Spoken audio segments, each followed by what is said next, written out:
The new Fantastic Four is a fantastic mess, starting off with the literal first scene of the movie, this awkward and clumsy moment between Reed Richards and Sue, and then the movie just kind of moves on into this weird exposition dump, which we're going to cut all of, and we're going to instead make this film about what it should have been about, and that is the little baby Franklin, which means we're going to open the film differently with the hospital birth scene. One of the biggest errors of this new Fantastic Four film is that it's incredibly dull, and it spends far too much time setting up and establishing things that we presumably already know. Like the fact that the Fantastic Four went into space and got superpowers and now they're superheroes saving the Earth or some shit. And then on top of that, the film just takes far too long to basically just talk to the audience for the first 10 to 12 minutes about the Fantastic Four instead of showing the Fantastic Four. There's a lot of awkward scenes after awkward scenes. The iodine scene, this exposition dump with this obnoxious TV show host, and then this awkward dinner scene where they pseudo-reveal their pregnancy.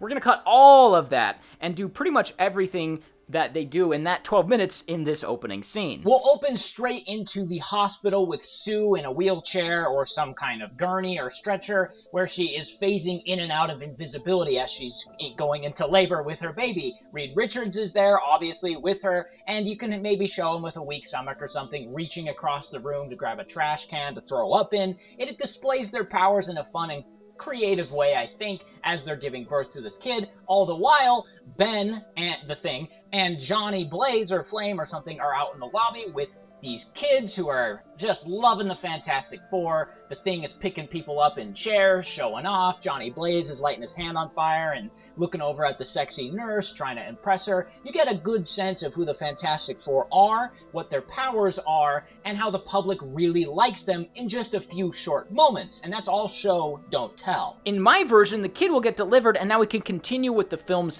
theme that family is stronger than literal gods by having the Thing and Johnny Flame come in and meet the kid, and we roll the titles. For the next 5 to 7 pages, we can see how the family interacts with the new baby around, further showing off who the characters are. We can have Reed Richards being overprotective like we see in the montage in the actual movie, where he enlists a robot to help baby-proof the house. You could do something like that. You can have a moment with the Thing cooking dinner with the baby, being gentle and kind. We can have an intimate moment between mom and dad with the baby talking about the future. And then around the 12-page mark, we can have the same catalyst as the real film with the Silver Surfer coming to Earth. Page 12, the Silver Surfer. In my movie, this would play out largely the same as it does in the actual film. The Silver Surfer comes down, establishes the stakes, Galactus is coming, and the Fantastic Four are worried. Except with one major change. Instead of the Fantastic Four just following her out of the atmosphere for whatever reason, she comes in and steals the newly born baby and tries to leave the planet. Doing this, we can get an action sequence where we get to see their powers in action and get to see their characters in action, their shortcomings, their strengths, and the Silver Surfer gets away with the kid, forcing them to follow her to get the kid back instead of just going because. This can effectively do many things. It establishes the Silver Surfer as a worthy adversary to the Fantastic Four. It establishes the stakes that Galactus is looming, and now it forces the heroes into action to get their child back. And for the next 10 to 13 pages, we're going to have the Fantastic Four take a little spaceship and zip towards Galactus, following the trail of the Silver Surfer, not unlike the movie itself. There's not much lollygagging in my movie. Here we're going to have a fight or flight where the heroes sort of debate about how they're going to approach Galactus. Now, they're going to, and they're going to be forced to do it, but here they're going to be a little bit stretched. They're not going to be a happy family. Then they'll get to work following the Silver Surfer, tracking her trail, and zipping off after her. We can get a nice monologue in the ship where there's still some awkward tension relieved by Sue coming out and talking about how family's stronger and we need to stick together or some shit, some Marvel Vaseline smear across the screen about how they should be a happy family. You can do that monologue.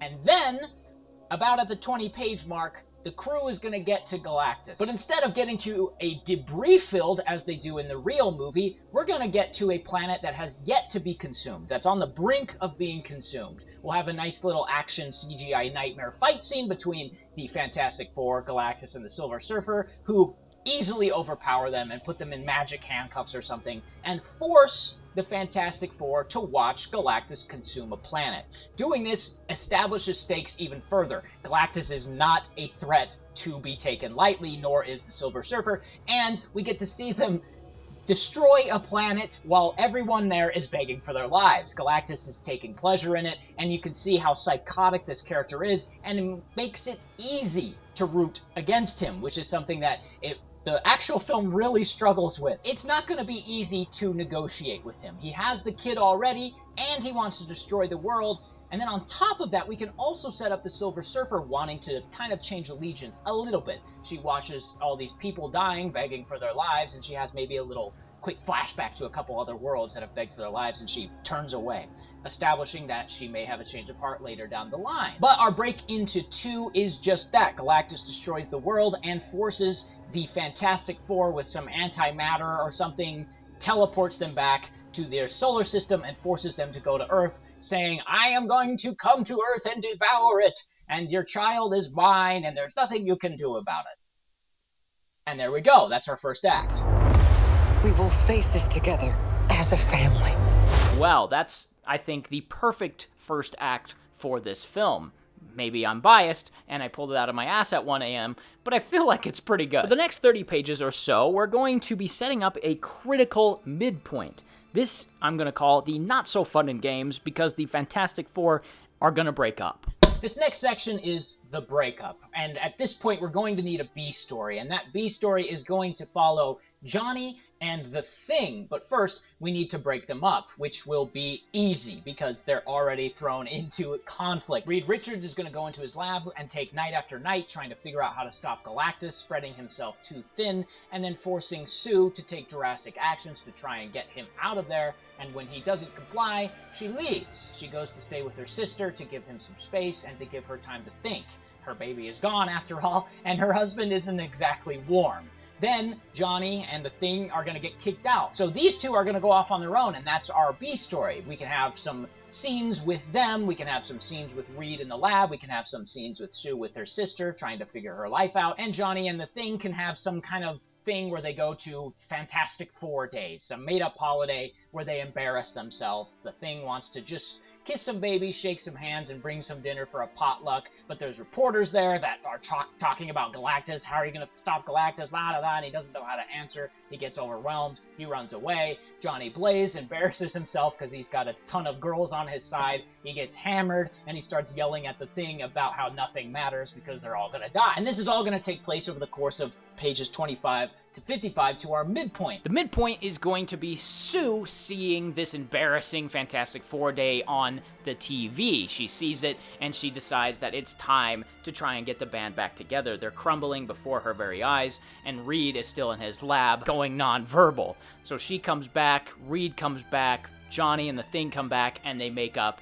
And that's our midpoint, our false high. Things seem to be getting better, the gang's coming back, they're apologizing, hugging it out, and Reed has come up with a plot to steal the baby back from Galactus. For the next 20 or so pages, we're going to see the plan. They're going to come up with a plan to beat Galactus. They're going to further get back together. They're going to go to the public, talk about how embarrassed they are, about how things have gone, and that they have a plan to stop Galactus, winning the public back to their side and trying to enlist help to evacuate the city and prepare for Galactus's arrival. Then Galactus shows up and they start their plan. Reed and the Thing are down on the ground trying to stop him from getting into the city, trying to stop him from destroying too many buildings, while Sue and Johnny go up to his ship to try and get the baby back. A huge CGI nightmare fight can ensue, just like Marvel loves, and we get to see the baby in a comically tiny cage. But then, just as all movies do, the plan fails. Now, Galactus is going to get into the city, he's going to rip the top off of a building, trying to satiate his bloodlust, and no one will be there. He realizes that everybody has been evacuated and uses his X-ray vision to find them underground. He's going to quickly dispose of Reed and the Thing, because now all he's focused on is the tunnels with Mole Man. Mole Man is still here because I love him. Reed and the Thing will now have to desperately try to stop him from digging up the city, but he's a god and he can just throw them off. Silver Surfer will be simultaneously eating up Sue and Johnny, forcing them to get into a little bubble shield around them to try to appeal to her. After the plan fails, the gang will get back up. Of course, Reed and the Thing are going to be watching without being able to do anything as Galactus walks towards the first tunnel. Intercutting that with Sue appealing to the Silver Surfer. She says something about the Earth, the family, her baby, and it gives Silver Surfer a flashback to the many worlds she has helped destroy. Voices of all the people who have died that are begging for their lives ringing in her ear, and then she sees a flashback to her own life with her own family, just like in the movie. Just as Galactus digs at the tunnel, Silver Surfer unlocks the baby and zips over to punch Galactus upside the head. And now, Galactus falls. We get another great CGI nightmare where the gang finally works as a team and Silver Surfer helps them defeat Galactus. They do some punching, they manage to get him back up to his ship by punching him up there or something, teleporting. I don't know, I'm pulling this out of my ass. But he gets back up into his ship, Silver Surfer breaks the antimatter engine, and a cool black hole visual is gonna suck her and Galactus into the black hole, never to be seen again. The gang has just won, and we can go to our epilogue. The epilogue can be whatever at this point, whatever Marvel wants to do or set up next. They go on TV, they say that we did it, we saved the day, blah, blah, blah, set up for the next movie.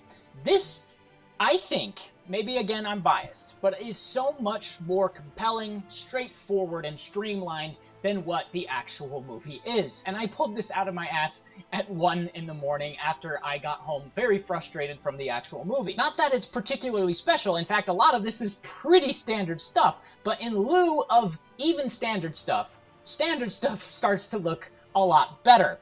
Marvel, if you're still having trouble with the Doomsday script, wire me $500K right now, and I'll finish it for you.